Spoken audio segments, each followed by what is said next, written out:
Bulgaria's defense ministry has received approval for a budget of $1.3 billion for the addition of 8 F-16 Viper.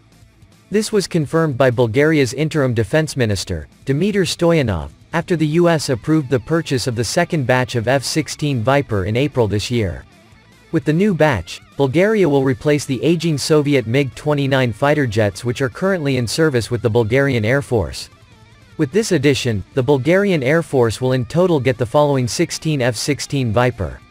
Bulgarian holes for additional F-16 also include Advanced Medium-Range Air-to-Air Missile, AMRAAM, AIM-120C7, C8 or equivalent, GBU-39, B small diameter bomb, M61A1 Vulcan gun, AIM-9X Block 2 missiles, and Joint Direct Attack Munition, JDAM, tail kits for the 500 lb GBU-38 or JDAM GBU-54 Laser, as well as other bombs.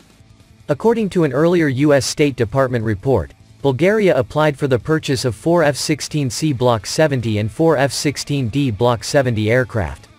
The first batch consisted of 6 F-16C and 2 F-16D. Both are Lockheed Martin's F-16 Block 70 or Viper.